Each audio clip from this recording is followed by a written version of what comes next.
皆様おはようございます。ナオミライフのナオミです。今回もご覧いただきましてありがとうございます。今日は2025年5月22日木曜日、朝の6時前です。早朝なんですね。今こちらは羽田空港です。今日はこれから隣にいる83歳の母と2人で、仲良くヨーロッパの旅をしようと思っています。今回は回るところが4カ所です。私たちが、母も私も行きたい場所が、全て入っているツアーの方に申し込みました。 HIS さんのツアーになります。添乗員さんが、付き添ってくださいますので、安心して旅をすることができると思います。それでは、7泊9日の旅楽しんでいきたいと思います。行ってきます。結婚をすると実家の母と2人で旅をする機会はなかなか作れないと思いますが、皆様いかがですか？今回は特に7泊9日という長期間になりますので、一人でお留守番をしてくれる夫にも感謝をしつつ、この大切な時間を楽しみたいと思います。今回の旅で一番気がかりなのが母の体調です。毎日欠かさずスポーツクラブに通うほど元気いっぱいの母ですが、実際83歳という年齢ですからね。初日は羽田空港からパリのシャルル・ド・ゴール空港までの13時間45分のフライトが今から心配です。本日のパリまでの飛行時間は13時間と48分を予定いたしております。非常に長い空の旅でございますが、皆様どうぞごゆっくりとおくつろぎくださいませ。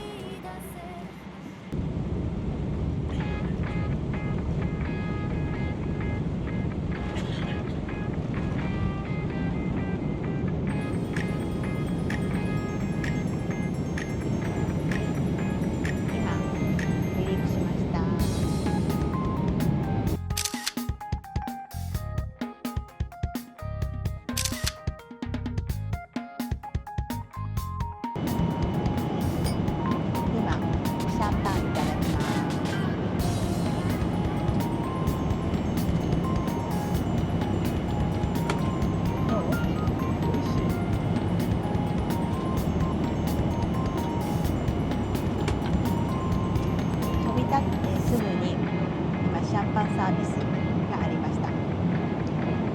結構さっぱりしてて飲みやすいかなね。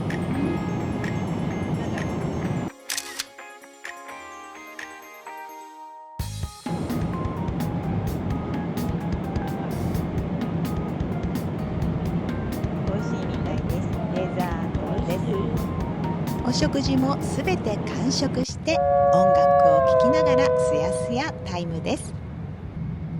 パリまでの空路は北極を通過するルートとのことで、真下にはこのような北極の映像を見ることができます。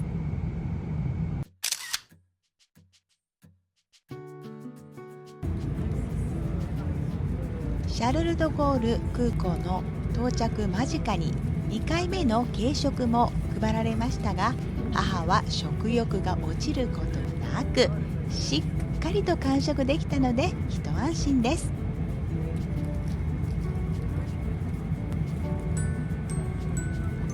まもなくパリのシャルル・ド・ゴール空港に到着です。これはパリ上空の映像になります。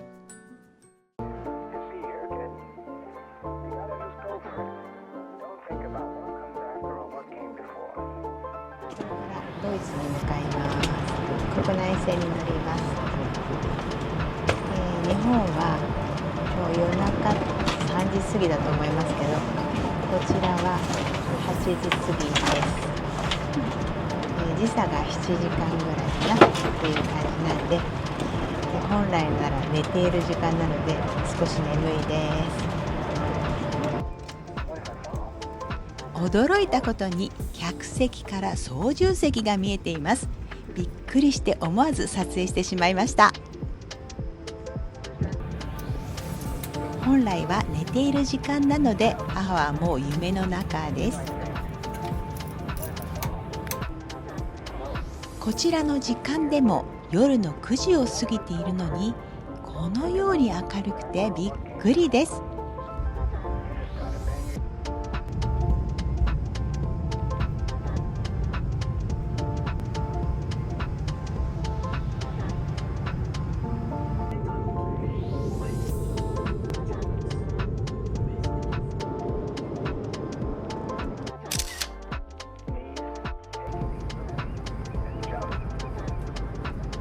軽食としてサンドイッチが配られましたが、それを半分ずつ分けていただきました。食欲が落ちていないということで、まだ体調は大丈夫みたいですね。また安心します。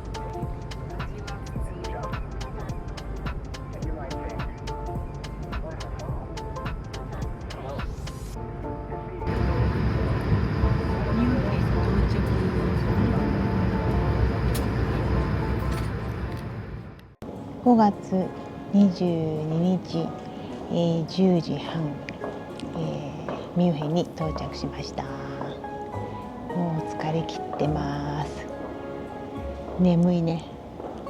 これから、荷物を取ってホテルに向かいます。ミュンヘンの到着ロビーです。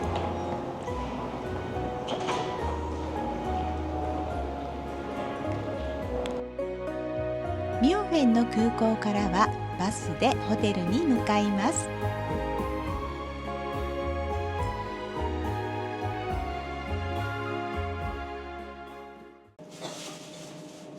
今日、明日とこちらのホテルには2泊する予定ですが、明日の朝も早いので早めにシャワーを浴びてゆっくりと眠りたいと思います。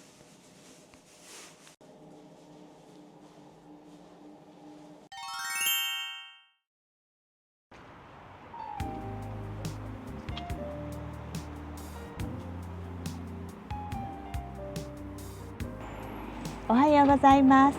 今日は5月23日金曜日、ヨーロッパに来てですね、2日目の朝を迎えています。今日は、これから、朝ごはんを食べた後ですね、母が一番行きたい場所、念願の場所に、向かうことになります。今はまだ朝6時なんですけれども、とっても寒いです。なので、この時期は軽めのダウンがあっても十分なのかなという感じです。一緒に同行した方も今散歩に行かれてましたけど、寒いですねって言いながらやっぱりダウンを着てらっしゃいましたので、その方がいいのかなというふうには思います。それでは今日も一日楽しみたいと思います。なんか気が引き締まるぐらい寒いね。本当だよね。手が寒くなってきた。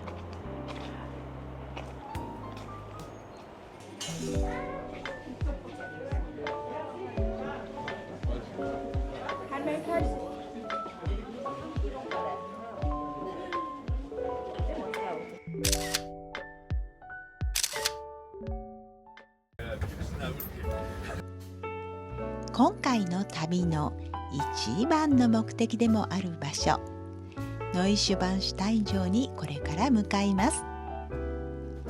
約15年ほど前に亡くなった父が生前仕事で訪れたこのお城がとても素敵な場所だったので、母に一緒に旅行しようねと約束していた場所になります。残念ながら約束は果たされませんでしたが、その城への思いが強い母は洋服に城への思いを馳せて絵を描くほどでしたので、亡き父の代わりに私が見せてあげたいなと思ったからです。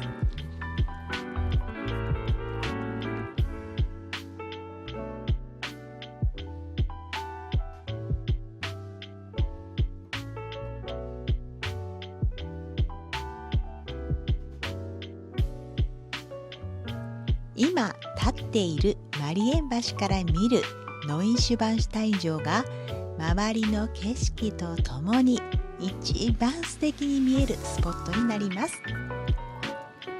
バイエルン国王によって見た目の美しさ、理想を追求して建てられた白亜のお城として有名ですが、いかがですか？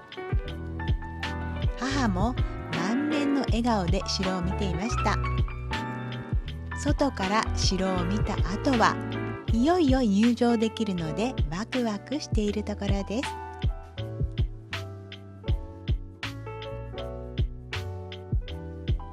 城内はほとんど撮影することができませんでしたのでお見せすることはできませんが、私たちは日本語音声ガイドを耳に当ててしっかりと中を堪能することができます。こちらの映像だけは撮影許可でしたが、以前はこのような台所風景があったようです。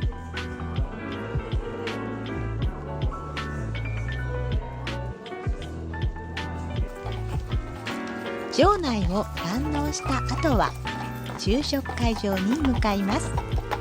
春の風物詩として有名なシュパーゲルという白アスパラの料理とドイツの名物料理のロールキャベツがお昼ご飯です。めちゃくちゃ大きくてお腹いっぱいです。お昼ご飯をいただいた後はノイシュバンシュタイン城から約25キロほどのところにある世界遺産ビース巡礼教会にやってきました。こちらは白壁の綺麗な教会で、内部はご覧いただいているようにドイツのロココ様式の最高傑作として装飾品がとても素晴らしくて天井画が有名な教会になります。いかがですか？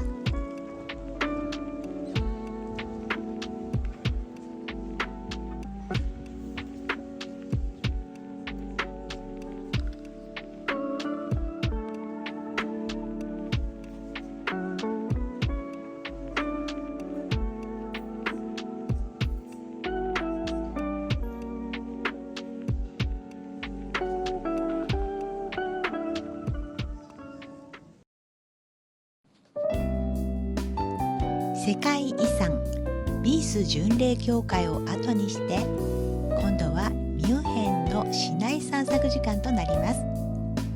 約1時間ほど自由時間になったので、マリエ広場を中心に新市庁舎や聖母教会などを見ながら外国異国の空気を感じ、母とのんびりお散歩をしました。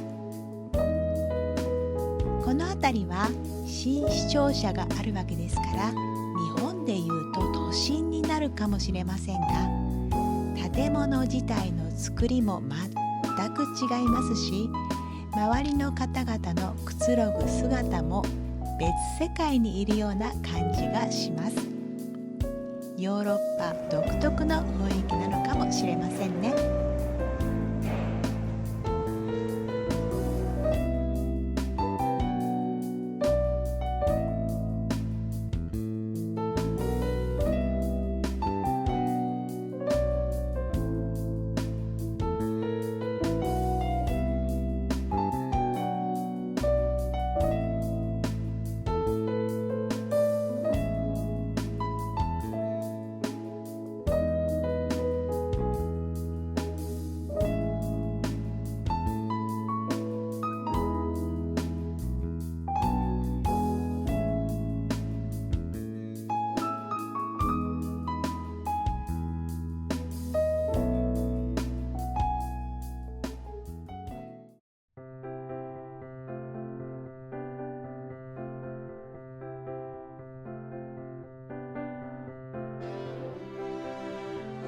まだまだ明るいのですが、もう夕刻になります。夕食はこちらのレストランにていただきます。これはバイゼンビールだそうです。どうですか？味でわかる？違い。違いわかるよ。ですか、味は。美味しい。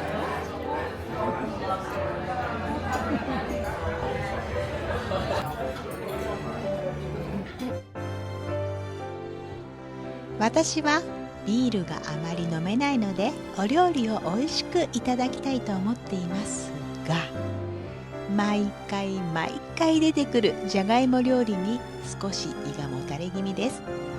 ただご一緒している方々との時間はとても楽しい時間になります。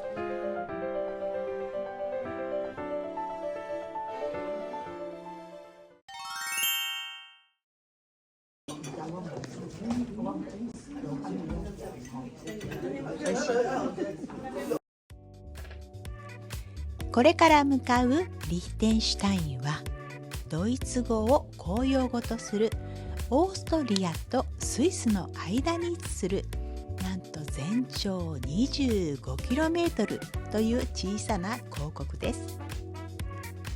首都のファドーツは文化と金融の中心地で、リヒテンシュタインの切手が展示された切手博物館も見どころの一つです。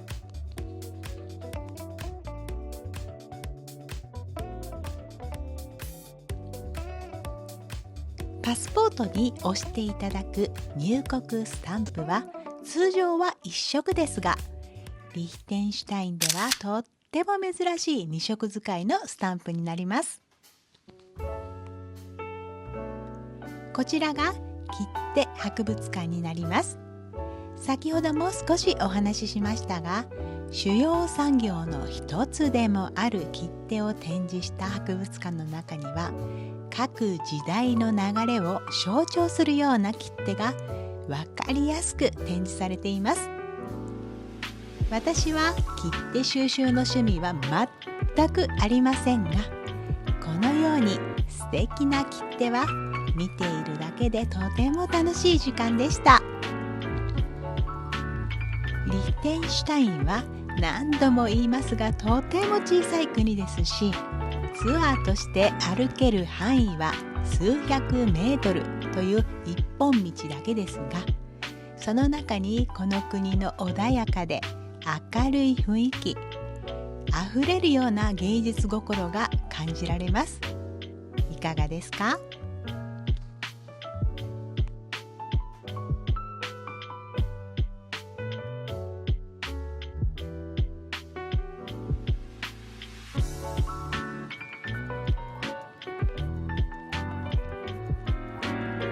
お土産店には隣国のスイスやオーストリアのお土産も並んでいて、色鮮やかな商品が目を楽しませてくれます。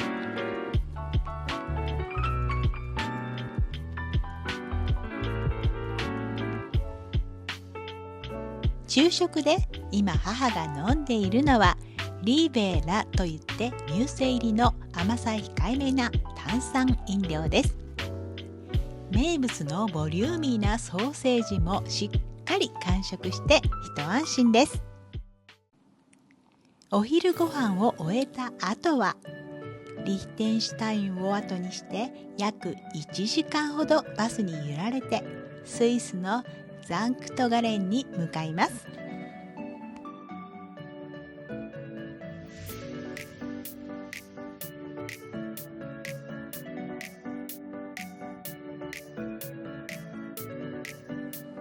ザンクトガレンの街並みを歩きながらヨーロッパを感じさせる建物だねと母と一緒に目をキョロキョロ動かしつつ目的地へ向かいます。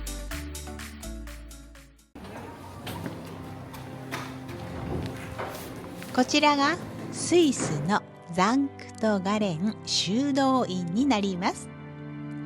現在の建物は18世紀に建造されたものであって、中世修道院の面影はないとのことですが、美しいバロック建築の傑作として評価されています。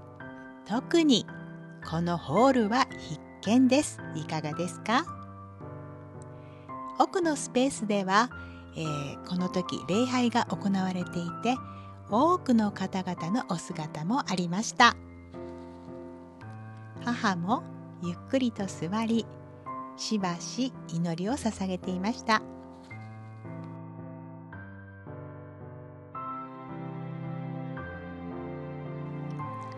続いて訪れたのはサンクトガレンの図書館です。修道院の付属図書館ということですが、付属というには似つかわしくない多くの貴重な本が収蔵されている場所ですし、世界遺産にも登録されている場所でもあります。こちらに入るには土足厳禁で、バッグ等は持ち込めない徹底した管理の下で拝観できる場所でした。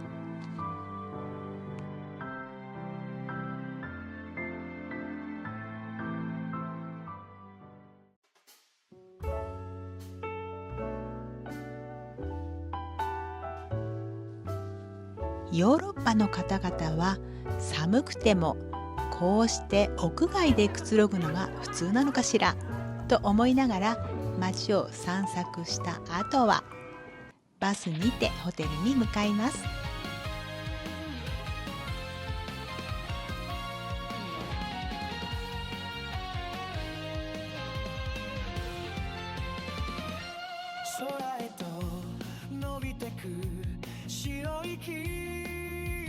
バスの中から見るスイスの景色はいかがですか？